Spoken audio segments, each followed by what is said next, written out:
Gordon gets spooked. The engine's like collecting leaves and broken branches. James and Edward usually work together. Edward brought James to a water tower, and Edward whistled goodbye. James had his good long drink, but the cars were bored. The coupling was old. One snapped. A truck said, "Faster, faster!"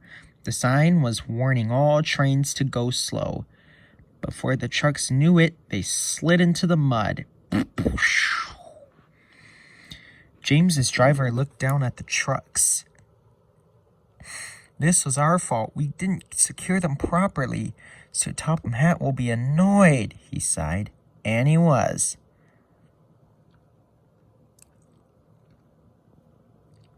Sir Topham Hatt came to see the engines. Gordon, James, and Edward argued. Edward said, "I'll tell you a story that will make you shiver. 1,000,000 years ago, a ghost engine was returning home, and he plunged into the mud. He was never found again. Many a workman had arrived when the moon was full." "So what do you think of that, Gordon?"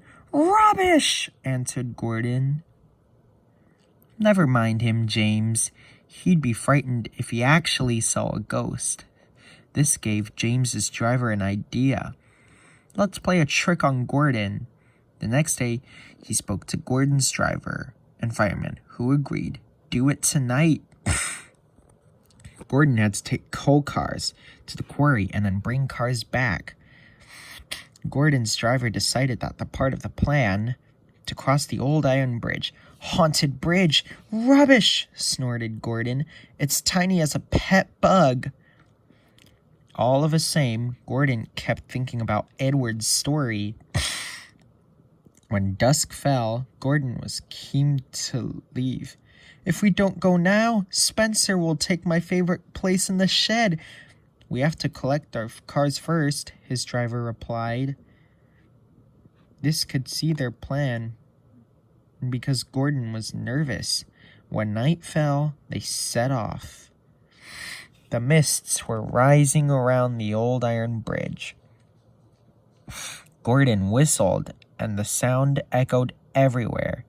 Then ahead, he saw flickering lights. His driver knew that they were only insects that shine brightly at night, but to Gordon, they looked like an engine.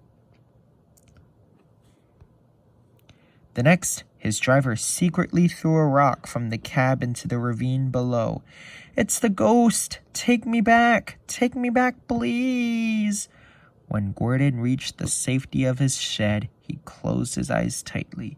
"Spooked, are you, Gordon?" giggled his driver. "No, I'm asleep." And Gordon refused to open his eyes, though.